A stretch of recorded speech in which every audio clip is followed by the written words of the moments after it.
Welcome to Journeys into Enlightenment with Janet. Join Janet and her friends as they gather at the intersection of consciousness and self-experience, what being consciousness in human form is all about. Access heart-centered awareness with them and feel the difference in the moment that will last a lifetime. Hello, and welcome to Journeys into Enlightenment with Janet. I'm Janet Barrett. I want to thank you for accepting my invitation to join me in experiencing a shift of awareness as we go inward to find our centers of the sacred and the quiet of the infinite. The world is living with chaotic surface energy these days. In this time of virus, our communities are reflecting our inner turmoil with people on the march, in useful ways and at times in destructive movement.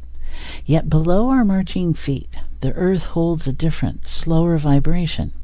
How do we bring that steadiness into our beings and quiet the clamor around us, and in particular, this holiday season that is unlike any other? Today, my guest is Ganey of Spirited Journeys, LLC. Anne is an energetic intuitive coach who combines a broad public health background with her shaman awareness. Together, we will share heart in the earth's resonance and experience the replenishment to be found in this connection.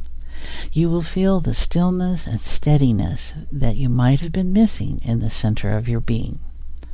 All you have to do is choose to be open. Right now, let's take a moment. Notice your breath. Notice your heartbeat, and allow them to sync up and relax.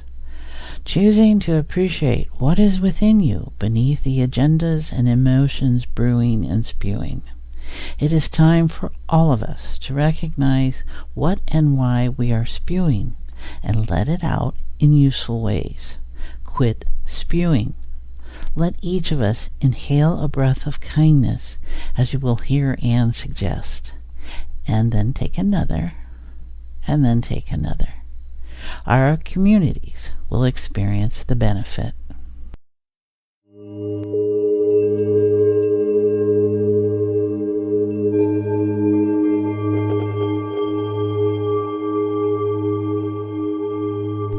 What you will come to notice about Anne is her willingness to be here, to be present, to be in form.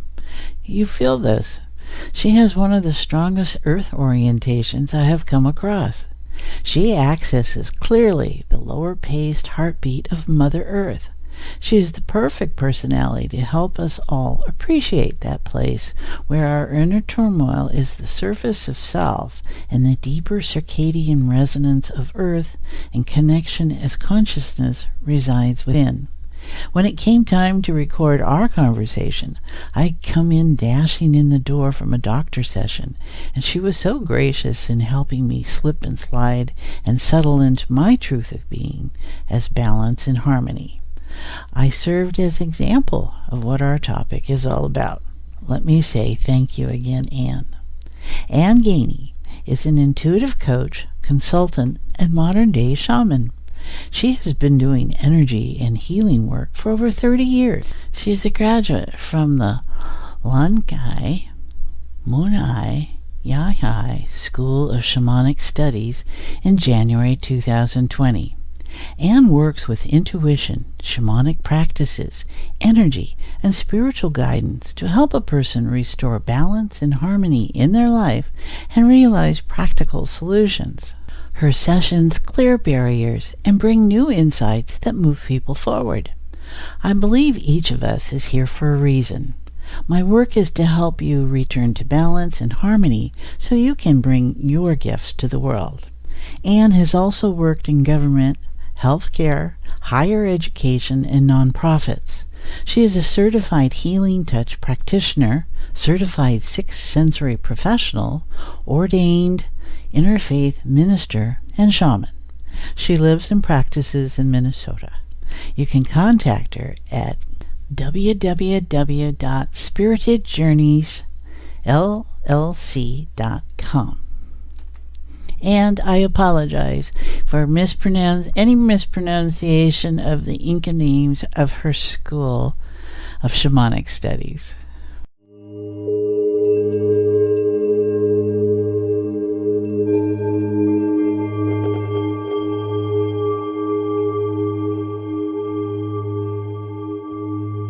We will be talking of balance and harmony this episode. There are several definitions for each, so let me highlight this for balance. Balance is a point between two opposite forces that is desirable over purely one state or the other. With harmony, one definition states that it is an order or congruency of parts to their whole or to one another. Balance and harmony are two sides of the same coin. Both are about our relationship to who we are and what is most important to us. Balance is about our inner relationship to who we are and what matters. On the other hand, harmony is about the outer relationship between who we are and the world around us. Anne, thank you so very much for joining me this afternoon. Thank you for asking me, Janet. I'm happy to be here. Oh, good. We're going to have a good time, I can tell. Yeah. We're going to talk about community and how what's happening in our communities is a reflection of our own inner turmoil. And Anne has such a strong basis in energy work and shamanism with a public health accent. So she's going to be able to combine for us how to be within ourselves, find our center, we hope, and how that expresses in our world out there. So we ready to maybe check in and see how everyone's with us, Anne? Does that sound about right? Sure, let's do that. All right, let's see what we notice. So everyone, just notice the breath. Doesn't have to be anything special. Just notice your breathing. There we go. And then notice your heartbeat. Together, these are the two symbols that you are alive. And what comes from being alive. So notice the breath, notice the heartbeat, and allow them to sync up. So that brings you out of your head into your heart, into being present, oneness, the infinite, consciousness, whatever your word might be. There we go. And this time together with Anne in this next while is going to be filled with the dynamics of being present below the surface of the panic, the fear, the rage, the whatever it might be that we're seeing demonstrated out in the world. So just allow yourself to unfold into the depth of being alive. Now, what are you noticing, Anne, right in this moment? I'm noticing, Janet, that as you are pulling us into our heart, people are sort of descending. Mm-hmm. What I notice first is that people are sort of almost halfway out of their body, but you've been pulling us into the heart. And I would like to pull us further in. I feel like we're pinched off at the root and pushed up in our field. Mm-hmm. So I would like to invite people to relax their root, the red spinning ball at the base of their spine. Take a deep breath and breathe into your root. Yeah, doesn't that feel good? It's like we forget that we're disconnecting ourselves. Yeah. If you relax back a little bit, it will feel like you feel like you're doing a little bit of a back float into yourself. And then let's let a red gold cord drop down from the base of our spine through any floors of a building below us into the earth. And once it's in the earth, that cord knows exactly where it's going. It can drop straight down to the center of the earth and connect in with a click. Very good, very good. And as it connects in, you feel nourished again. You're connected to the source, our mother. And notice you have a heartbeat and she has a heartbeat. Feel her heartbeat. And notice as you feel her heartbeat, it's a slower rhythm and you slow down. Our minds move at a very fast speed, but the heartbeat of the earth is slower. And it slows you down, it relaxes you, it pulls you into your body so that we can be present in the moment here. And as we come into our bodies and as we are nourished by this beautiful heartbeat of the earth, which comes up through that red gold cord, I see the lineage of light circling around us, forming a circle around us, ever present, willing to help, but waiting to be asked. They don't barge in. We need to ask them for their help. So very good. When we started, we were halfway out of our field above it, and we've been pulled in by Janet and then connected into the earth. So our roots are open, not pinched off anymore, and the lineage of light is here with us. That's lovely, Anne. Thank you. So Yes. everyone, you can feel. See, now this is all about feeling. Do this every day, and as many times as you need to, and you won't need to after a while, because you'll set your intention and it'll be present. But this is how we want to interact in the world. You can feel the difference between this and that chaotic surface, can't you, Anne? I mean, yeah. And I think what I'm noticing is we get beyond the surface emotions. We get beyond self and its illusions and story and delusions and premises. And this brings us so well into alignment with the strength and the truth of being, to me. That this energy of earth, this energy of the cosmos, is information that's always available to us. And when we get busy with self and it's doing its little dance in this physical realm of contrast stuff, this is what we lose a connection to, our awareness of it. It's always there, but it just gets kind of lost in the clamor of the day. Yes, because that can be so intense. Oh, it is, this isn't it? is Yeah. subtle. Yeah. So you have to stop and attune with this, but this is very real. Right. It's very real. So tell us about the circle of light. That sounds interesting. Well, because you can there feel is a it. Sure. Well, some of it may be my shamanic guides. There is a lineage of light. Each person has a lineage of light.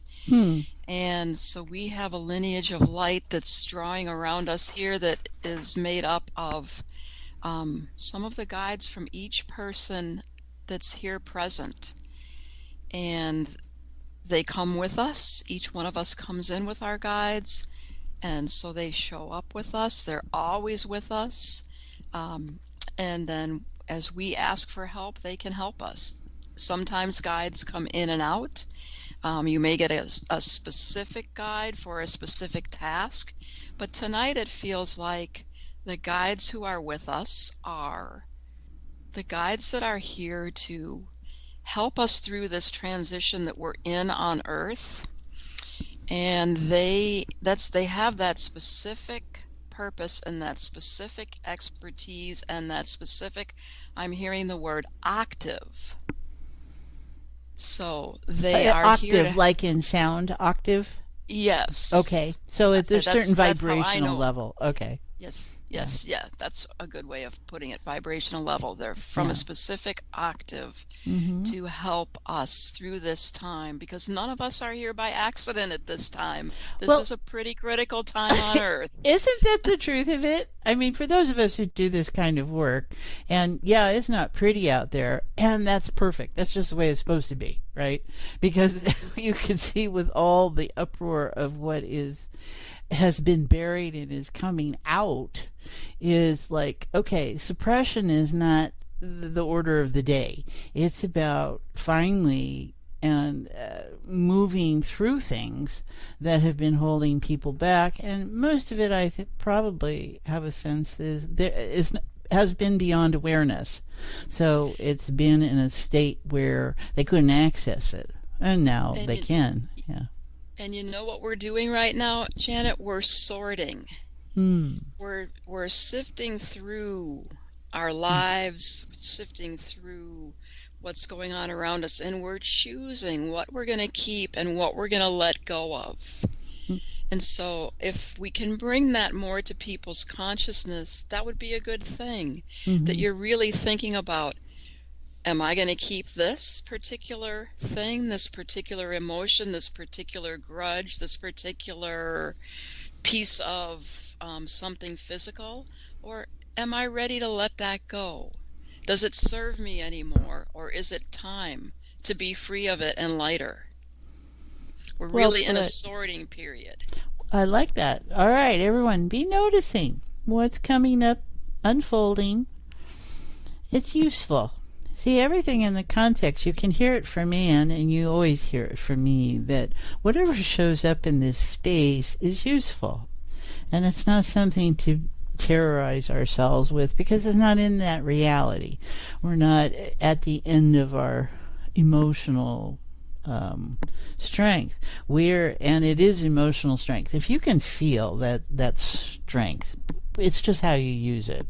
So in being able to put it in the right context to understand, I think what I notice about community is that in the release of information, so whatever that information might be, it might be a thought, it might be a feeling, it might be an action. In the release of information, people are identifying, in that sorting that you're talking about, of things that they're not aware that they've been holding. So there's a lot of conspiracy, complacency, consistency. There's all kinds of things that we've been involved in from a pretty unaware place. Or we've had a perspective and we've been holding it.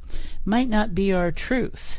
It might be something we inherited, for instance, just as long as, like genetic information, you find yourself in these situations. And I think it's exciting. It's also very traumatic and draining at times if you're in all the different places you find people at. It is exciting, Janet. We were built for this, and we came in to do this. And as we sort and we let things go, we become who we are meant to be, not who we were in some past life or who someone else taught us to be, but who we are meant to be. And that's when we can really bring our gifts to the world. And everyone came here with specific gifts for this time. Well, and I think that's what kind of gets lost, is right there you have stated that so clearly, that everyone has gifts available, right? And they're using them, and it's what you do with them. And I'm struck by, this feels very Western culture. With your indigenous communities, are they in the same kind of reference, in the sense of where they are in the world and where we are in the world? Or how does that interplay, all that? That's a really great question. I can't speak for indigenous communities, but I can tell you the story of the shamans that I learned from. And these are the shamans from the Andes in Peru. And they, when in the 1400s, when the Spaniards were coming to Peru, and they foresaw, the Inca foresaw that they were going to lose their culture and that their shamanic knowledge might be wiped out. And it's brilliant, very beautiful, gentle, healing knowledge, filled with wisdom. And what they did was they went up. They left so that they couldn't be found. They went up into the high mountains, way up into the glaciers, and stayed there for 500 years. Pretty Really? amazing. Yes. Oh, I had not. But they came down in 1954 saying that it was time for their knowledge and wisdom to get out into the world. And so they purposely began sharing that knowledge and bringing it to other people, and that has grown since then. And so what I know of, I mean, the kind of shamanism that I have been practicing and that I have learned is very earth-based. It's gentle. It works with the breath of kindness, and it's very empowering. Oh, I love so that. I can't speak for all indigenous people, but I can tell you about this one tradition that I have spent time learning. Well, what I love, okay, the breath of kindness. There is such power in your statements, Anne. I mean, it's powerful, and it's beautiful, and it's gentle. Yes. Yes. The breath And I think kindness. we forget that power can be gentle. It can be very profound, but it can be gentle. Yeah, very subtle. Sometimes you wonder if you have it on. So, everyone, notice, where's your breath of kindness? What are you breathing? So, and that's something that really, in riots and people getting out, especially in this time of compromised breath with social distancing and stuff, what is the virus making us aware of? How is it useful? See, to me, Anne, it's like, how is this useful? This is one of the most powerful things that has hit the world. Well, and you've stopped, right? And we have to stop. And so, where is the breath of kindness? Oh my gosh, I love that. Yes, the breath of kindness. Bring that into your life. I want to go back. You talked about the virus, but it's in breath, but it's bigger than that. If you look at what's going on the planet, we have the virus, which is about breath. We had the murder of George Floyd, which was about breath. We have the forest fires, which are about breath. The hurricanes, which are about breath and drowning. There is a big, big, big theme related to breath and breathing going on the planet, and the virus is just one part of it. Now, the virus itself sent us home to go back to our hearts. Right. And I think we're getting sent home a second time because we didn't quite get it the first time. I mean, it might have layers to it. Right. I'm not saying anybody was wrong, but we just may have more learning to do in this time period that we're in. And the breath of kindness can help us come back to our heart. Totally. That's the challenge of a spectrum, is that for as big as it is out here, it's over there and over there. And so everything and everyone is in a different place in a spectrum. And so it's not that you make allowances of excuse, it's allowances of the collective. Right? And that where that breath takes you into the next breath, and you can feel the breath to me in this moment, is almost like a wave. And a wave is, going to go up and down in hills and valleys and crests, and then it comes back on itself. So if breathing is like that, we tend to think it's in and out, but it hits all these places, right? And how we breathe and what we breathe and how, that's good information there. Just notice, everyone, breathing in and breathing you notice out. that when you breathe in, that breath, it goes to every single cell in your body. Right. And every cell needs it. Well, and so that is breathing to me, and so when I ask people to notice the breath, it is consciousness, it is the collective, and you're taking it into the form, and it goes through the heart, and then it breathes out, and it relaxes, and then it comes back in again, and it's always different, and we tend to think that's going to be the same, but it's not, because the cells are getting nourished, and things are happening, and dynamics are taking place, and nourishment happens, and then it gets used, and then it exhales, it's released. So you've got a lovely flow going here, everybody. Just notice what it's like. Be kind to yourself. Oh, that's so important in these days, Janet, to take care of yourself and give yourself kindness, as well as allow that for other people. Well, wouldn't that be interesting, Anne, if the next public experience, everybody just stood there and breathed? That would be powerful. Oh my gosh. Maybe we're doing this the wrong way.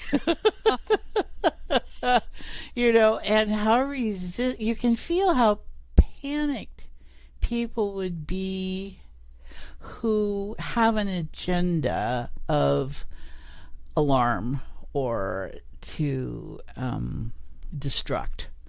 And I think wow. So what if it's just the breath of kindness? Wow. We ask, what can we do, right? And where do we find our balance and our harmony inside? And that's very, very powerful, Anne. Thank you. Yes, sure. It's there for all of us. We just have to choose it. And that might be something important to talk about as well, Janet, is choice. We started saying the lineage of light is around us, but we have to choose to ask for help before they can help. We make choices constantly, all day long. And we can do so much with the choices that we make. Do we choose kindness or something else? Do we choose to breathe? Do we choose to cut ourselves off at the root? Or do we choose to come fully into our body and connect to the earth? We're making choices every moment, and they affect our energy, the energy we put out, and the energy around us. We're all part of a whole. Well, I love the awareness. See, so we all breathe, right? And we can be pretty compromised about it. But when you put it in the context of the breath of kindness, then in what you were saying, and I was following it, and then there was, well, what are you breathing in? Fire?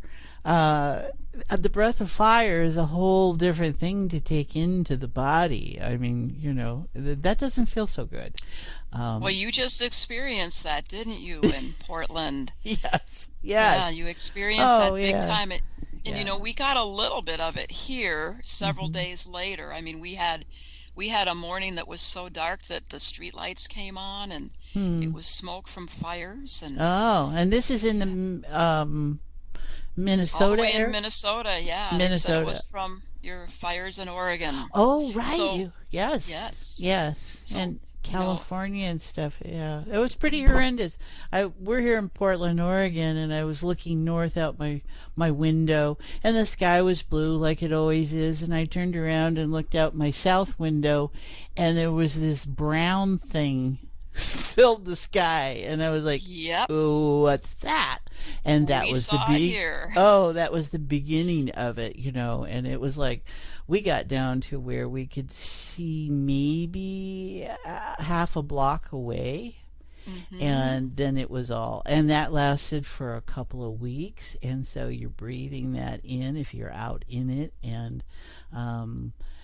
you go, oh my goodness. And then when, it's like, okay, where's it going to go? And it's going 1,000 miles out towards the ocean, but then it's like going to go across the United States. And it was interesting to see where it was going and who was experiencing. So it got to you guys. Oh my goodness. It did. And what it shows you is how we share breath, whether we're aware of this or not. Because I'm 1,000 miles or more from where those fires occurred. Yeah. But so it came in such a wave that We had a morning that was as dark as night, and the street lights came on. So we are sharing the air of the world. I think that's probably another consideration that about the connectiveness, the oneness that is real in our reality, and how much energy it takes to deny that, But if you're not open to the story, if you're not in that reality, it's a lot of hard work. And if you don't have that as your reference, that what I do here affects you there kind of thing, you lose out a lot, don't you think? I mean... Yes, but I think we're being woken up to that knowledge. I think we're being slammed awake. It's not this gentle caressing, oh, breathe, sweetie.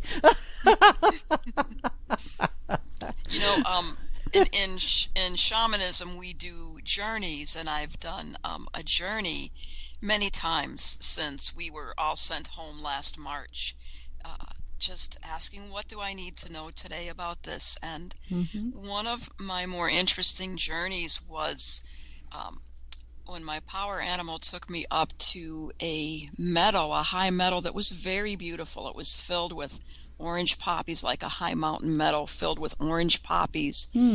And my power animal showed me the Dorothy and her friends from the Wizard of Oz, and how they fell asleep in the poppies. And how the Glenda, the Witch of the North, had to come and wake them up and take off the spell, that they were under a spell. And then my power animal showed me that many, many people on this earth now are asleep in the poppies under a spell. And that part of what's going on now is waking us up and lifting that spell. So in one sense, it was a very, very beautiful vision of the people sleeping in the high mountain meadow filled with these brilliant orange poppies. But even more beautiful than that was the fact that people were waking up to who they really are and their power. And that's, I think, exactly what we're doing now. It's just taking, what does it take to wake you up? You have to come out of the comfort of sleep. I think that's it. That's I just caught that. Yes. You know how you don't want to wake up? You don't want to have to face the day or whatever you're in is, if you want to stay in, because as soon as you wake up, it was a dream. It wasn't reality. And I think some of that might be at play with what we're seeing around us, is people are like, we're in a nightmare, or, this can't be real. There's resistance. There's just all these different ways people have experienced this information due to whatever their biases and their rule sets are about being human, and so much is flaring. And not that that's a bad thing. I mean, it's how you wake up might be different from the next guy, and so what that looks like, and giving respect and patience and the breath of kindness to him and his experience, and you and your own experience.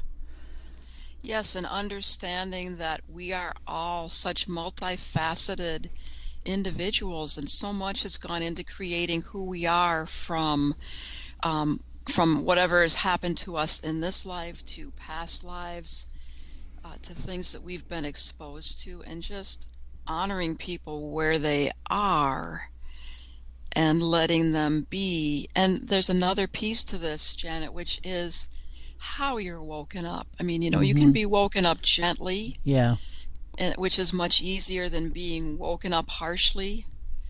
Or dumped out of your bed. Yes, onto a cold floor. Yeah. Yes. Yeah.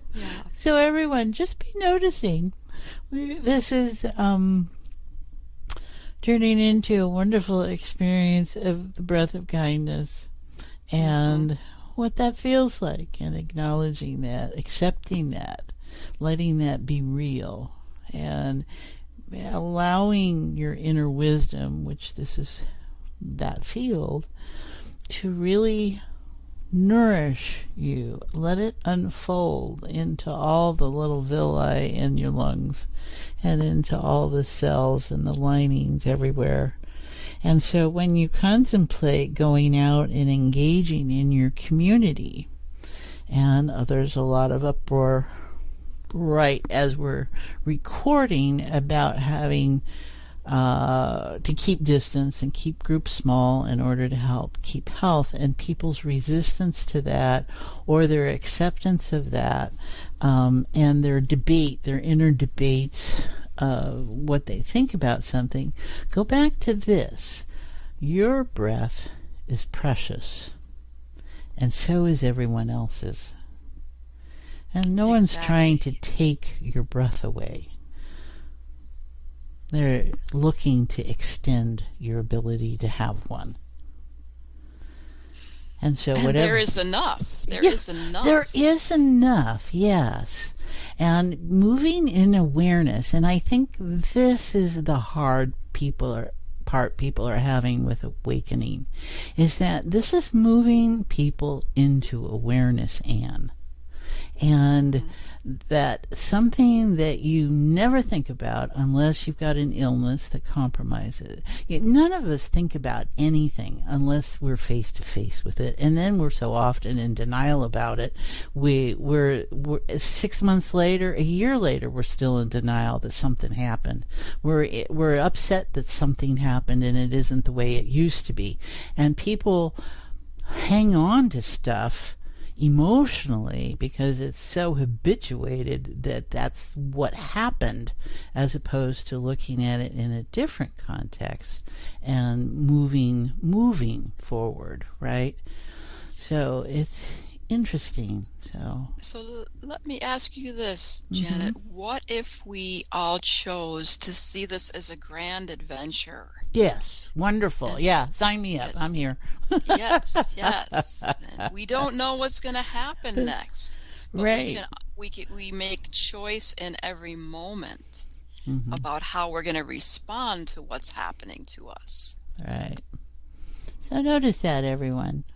What if this was just a grand adventure?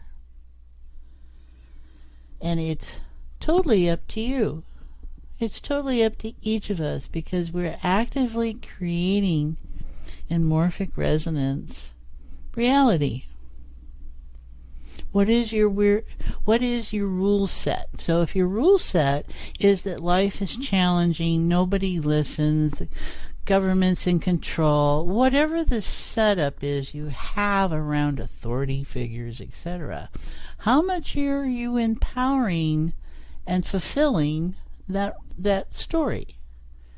And when Anne's talking about choices, which every moment is a choice, and you make so many without any awareness, and it comes from a habituated place as opposed to a stop, notice what's going on, now make a choice, right? You go from a triggered place instead. And we want to move to a respond place, because when you're reactive, you're not responding. You are uncontrollable.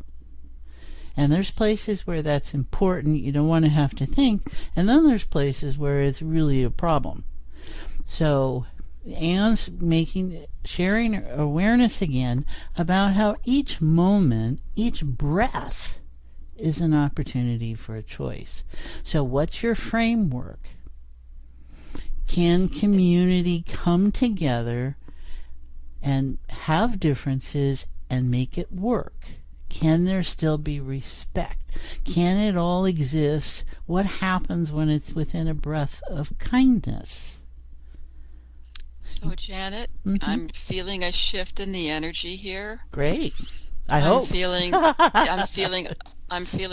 great honoring. A very honoring energy. It's an honoring energy for all those who have left the planet from the virus.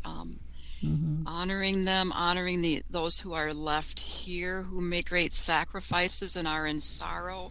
So there's honoring and help for your grief. There's also honoring for the people who are part of this call. There's honoring for each one of us here on Earth and the tasks we are here to do. So I'm just really feeling honor in the field right now. Great. And wanting and a desire for the acknowledgement of those who have left the planet, who have given their lives. They deserve and need to be honored, and that is something that we can do with the breath of kindness. And we can care for those that they left behind with a breath of kindness too. Totally. So, everyone, be noticing what comes into your awareness about. Anna's talking about appreciation, about and an honoring, maybe in a way that you hadn't, because you were in your grief or in your sadness or in your story, is what you were, was in your story. And let go of the story enough to allow for the breath. And whether they're here or pass through doesn't matter, because there is no time or space in consciousness and in the infinite. So, and just being present and giving thanks.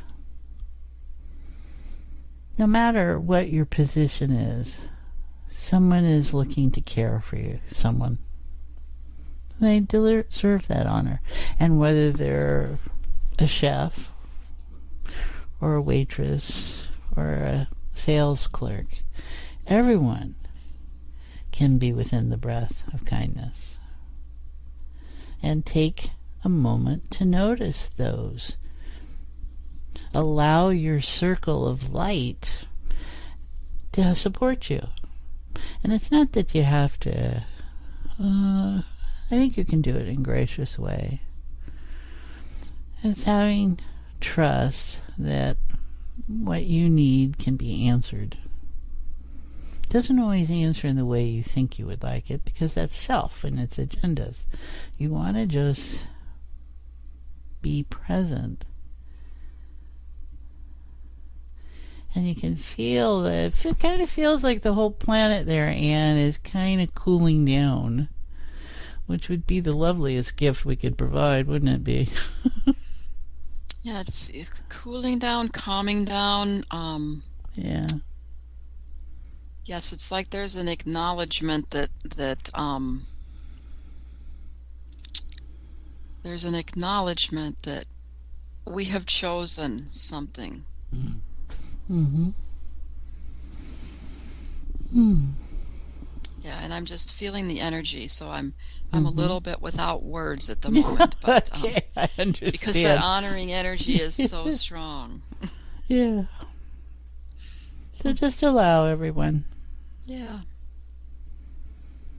Life isn't what you think it is. It's what you project it to be. And those are two very different things. And sometimes while we're working on making something happen, something better's trying to come in. So. Oh, that's very true. That's why that's the limits of self, isn't it? I mean, if you open it up to consciousness and the infinite, you're going to get much better. You know, it will take you places that you maybe weren't expecting, because we think too small, right? We're so entrained to think small. And so here we are registering that the whole planet seems to be cooling down, and you go, whoa, you guys play big. And that's the fun of it, right? It's like, yes. The planet is our partner. Yes. If we choose to be a partner. Right. Yep. That's being recognizing how it's all relation-based. And we are relation-based creatures. We are, but we are forgetting that. We are, there's more distance between us than there's probably been in many, many, many years. And it would be good to close some of that distance. Well, you know, I think that's kind of why the outside gathering, you know, whether it's a peace march or a riot or it's about people coming to appreciate what they need around them. We all have our auric field, presumably, 3 feet around us. And so here we got social distancing where we're 6 feet. And people are complaining because they're not getting the what is the word when you bundle the child? That quality. They're not so the spacing feels different. A lot of people don't like space, right? That's what we're finding out. Yes. Totally. And so they go to gather someplace. Oh, that's what because on a certain level, that's what's nourishing. They need that bump up against each other feeling. And so it's very interesting how we've got both perspectives going on at the same time, and choosing to have separateness, and how everybody is getting tired of Zoom meetings, right? The quality of seeing someone but not being able to touch them. That interface is so nutritious to people. And we come out of someone, so we're used to that nourishment that way. And I think that's probably what is triggering a lot of people. And they're not even holding awareness of it. And it may be a good finding for us that in this age of growing technology, that we are human and we do need to connect. So we're remembering that. Yeah. All right. Well, what else might we notice about communities? What other perspectives how does your shaman background notice community? I am just tuning in here.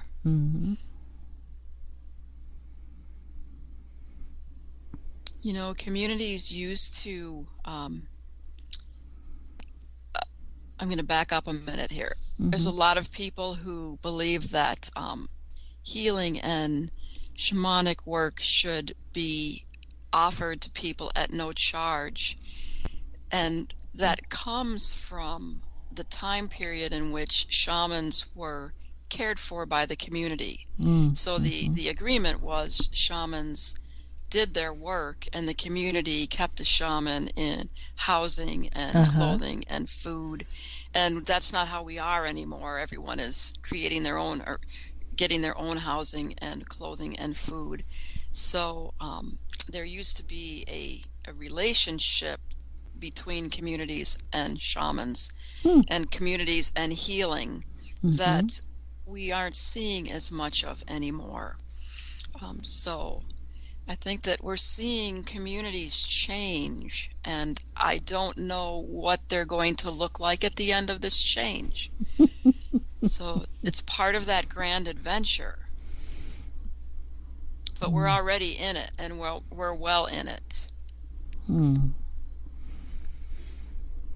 And community can take on so many different meanings. I mean, a community can be a neighborhood, it can be a high rise, it can be people who like a certain band or a certain type of music, it can be bikers, it can, there's just many different ways of defining community.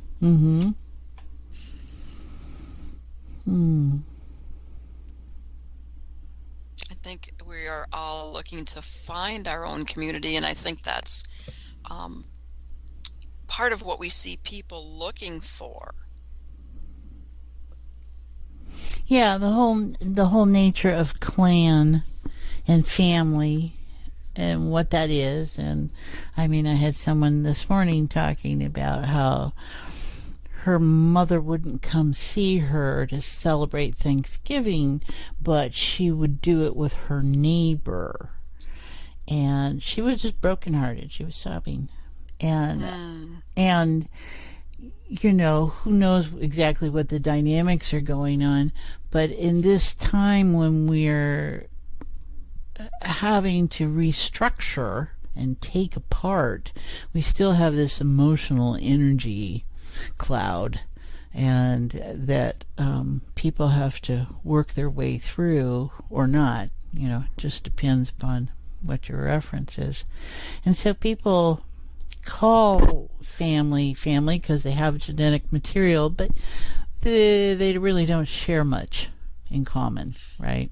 Sure, there's many, many ways to define family or to create family. Right. So just notice, everyone, what it is that in this time of virus and unfolding with this breath of kindness, it's so quiet out there, Anne. It is right now. Yeah, I mean, it really is. It's like, oh, well, let's just notice the quiet. You know, stillness is a beautiful thing. I think of the picture I get is a night sky, the color blue just before it turns black, that really deep blue with the very new crescent moon in it. You know, we are in a new moon right now. Oh, okay. We have new opportunities, and it's just really beautiful. That's part of what that stillness is that we're feeling. So what is your take on oneness then? Well, I think that we're striving for oneness.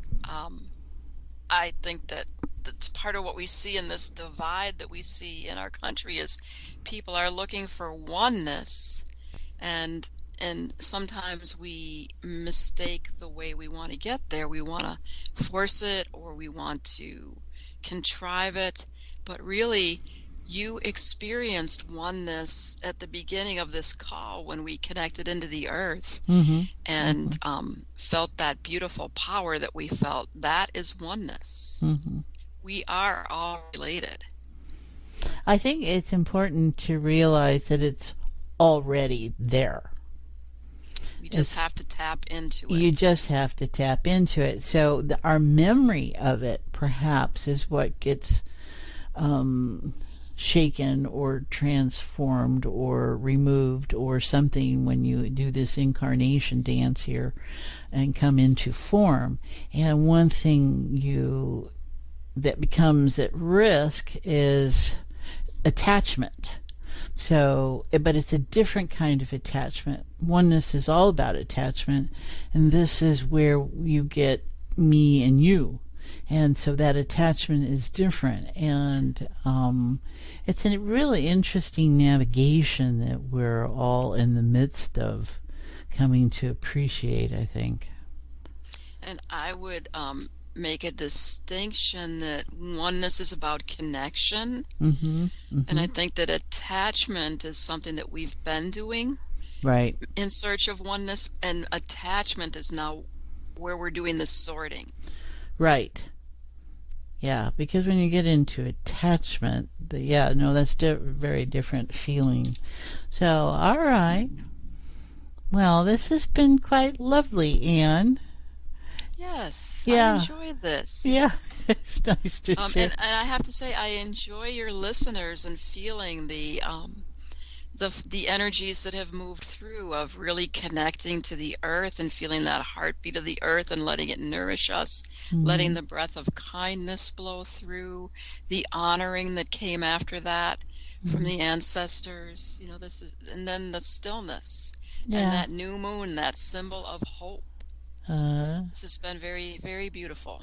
All right. Is there anything, final words you might want to leave with people, or is there, what comes to mind? That we're not through with this grand adventure. But look at that beautiful crescent moon in the blue night sky and see the light and the hope and the love that come from it and with it. And we have one every month, correct? So this is now, and then when people will be listening, this will be in the future a little bit, and they can look forward to that crescent moon coming up again. All right. Yes. Well, thank you so very much, Anne. This has just been a lovely invitation, and respect and breath. And well, thank you for having me, Janet. I really enjoyed it.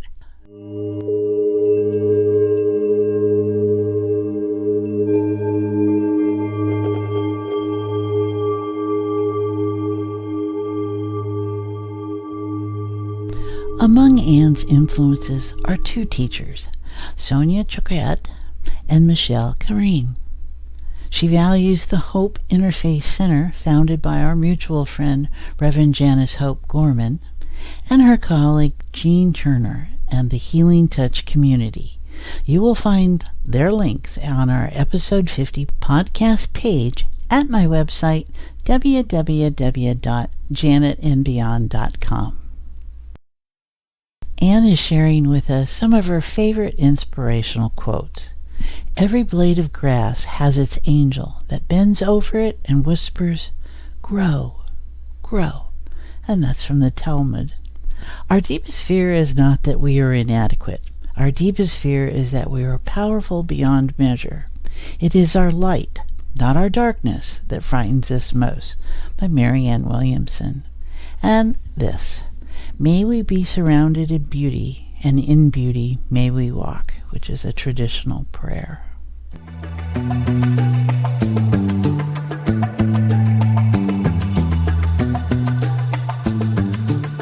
This is the episode 50 blog, When Being Alive is a Grand Adventure. How do you define being alive? What is your rule set in defining aligning principles in play about you and your life? We each come out of family dynamics that have a setup to them. We spend our lives working out of this bias and belief systems. You are either in it and okay, or looking to be out of it. What would it be like to be free to value and add excitement into your daily reality at your choosing? Not anxiety, but excitement. It's where safety and self-awareness are your given. What if you looked forward to opening your eyes each day and feeling the appreciation as you experience your breath? Some of us don't wake up into our day like that. We don't want to wake up at all. If this is the case, what would it be like to reframe being alive into a grand adventure, every moment a choice, with awareness to do something, to feel something different? It is all too easy to empower our habituated sense of self into maintaining the illusions that life is difficult, wearing, soul-draining, etc., etc., etc. And then you die. If this is what lies in your expectation reality, so it will be. If you are depressed, it defines you. Would you like to have an adventure instead? If you are frustrated, this defines you. Would you like to have an adventure instead? If you find life to be full of injustice, or conspiracy is everywhere and victims and abusers also predominate your inner landscape, would you like to have an adventure instead? If you think that no matter what you do, nothing changes, you too have a setup for misery. All of these are perspectives about how one can live their lives. All of them are illusions that help us in what way? How are they useful? Where's the payoff lurking? It's there somewhere, and at times we know it and feel helpless to change it. What if you could simply get out of your mindset of projected thinking and go deeper than your emotions to the realm within that connects to your core essence of being, deeper than your projections of self that hold your story illusions of who and what you are, and unfold into a realm of wonder and indescribable beauty, where every story illusion is appreciated and can become transcendent awareness, enriching your life. Something captures your attention. You decide to explore it. You may collect information about it from different sources that validate your interest or not, but you don't know what something is about until you feel it for yourself. The details in the journey of our adventures are not known no matter how much you research or don't. The adventure will take you places you have never been, may want to or not want to, but you are better for it. It will have dramatic scenery and people and textures and flavors and moments of comfort and discomfort, danger and excitement. Many think they don't like danger or adventure. They like the quiet and safety of never being challenged emotionally or physically. So they are easily thrown off balance when the stuff that can happen in life happens. Being open to something different whether it be a bowl of soup or a zipline experience, is good for the plasticity of the mind and soul.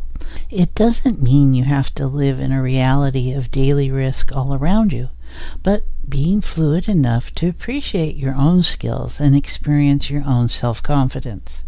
So take this moment to notice. Notice what your reality state of being alive is about and make a choice. You can keep it the same with its perhaps illusionary sense of safety within the boundaries that you are self-imposing.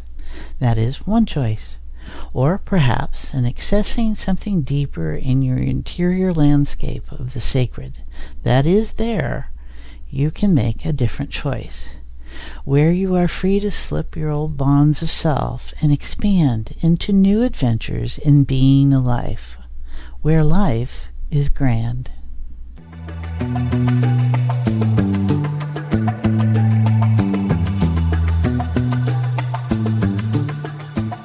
I am using Surfing the Waves of Change as our featured meditation from Interlude, an internet retreat. This meditation offers us another Earth perspective on handling the chaotic to be found in life. Surfing the Waves of Change. At certain times in history, change happens quickly. Suddenly the game changes. The 1929 stock market crash, Pearl Harbor, Hiroshima, 1968, the fall of the Berlin Wall, and 9/11 were among those times. We're in one of those times now. The environment is in trouble. Our energy sources are problematic. The pandemic has changed how we live our lives and make our livings. The economy is at risk. Race and gender relations have shifted and political norms have been swept away. This is not a time for complacency. It's a time to adjust. We can do it the hard way or the easy way. When the surf is up, if you stand in the way of ocean waves, they will knock you over and you will not know up from down. But if the wave is about to crest and you dive into the wave, it will roll over you and you pop up on the other side unharmed. If you can swim and you're paying attention, there's nothing to fear. There is, however, incredible joy to be had in the experience. To the casual observer, the ocean is unpredictable. To a surfer, that's not the case.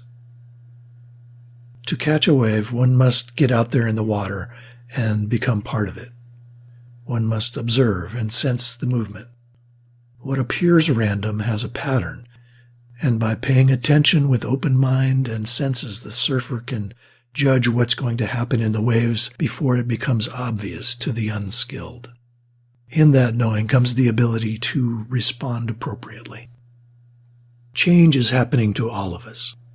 The wave of change has not yet crested. It's time to be involved and pay attention, not just with our linear consciousness, but with our intuitive senses. Events may appear random because we don't know enough about their causes and the conditions from which they arise. Patterns of emerging events are present before we recognize them.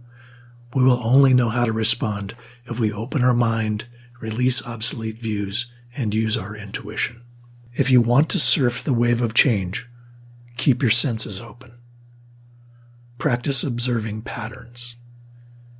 Instead of tracking just one wave, see the whole body from which it arises. Instead of getting overly focused on what's going on just in the stock market or in politics, for instance, see the broader picture. Notice where the energy is flowing and where it seems stuck. Remember that the tide comes in and then it goes out. If you can predict the oscillations, you'll know where to be at the right time. Control your fears. Know who you are and what you're good at and what you need to improve. Build on your strengths and remedy your weaknesses. Tune into what is really important. Our lives can be full of distractions, so take time to be quiet, to think, to write, to pray, and to love. Hang loose.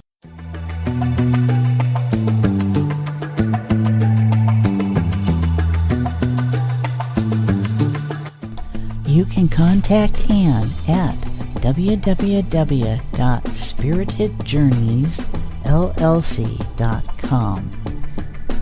And I'd like to mention this. As another example of the synchronicity I enjoy in my life, just before I went to record these elements, I came across an ad in our Sunday newspaper of the Oregonian. It was for a website called Curandi, C-U-R-A-N-D-I, the Science of Community Health. They are a group in Salem, Oregon, harnessing the power of collaboration to nurture healthier communities. They look to advance the use of systems science principles to build sustainable business models and change how we approach community health. You can check them out at www.curandi.com and see what might be possible in your community. Hi, I'm Boyd Martin, sound engineer for Janet Barrett's amazing podcast, Journeys into Enlightenment. I also own PureEnergyRx.com, where quantum physics meets health and wellness. We feature nutritional formulas and elixirs based on the breakthrough research of physicist Dr. Yuri Krohn and his team, who infuse formulas and elixirs with subtle energies that enhance health and wellness. Check it all out at PureEnergyRx.com, and as a listener to Journeys into Enlightenment, use discount code JIE20 for 20% off all things store-wide.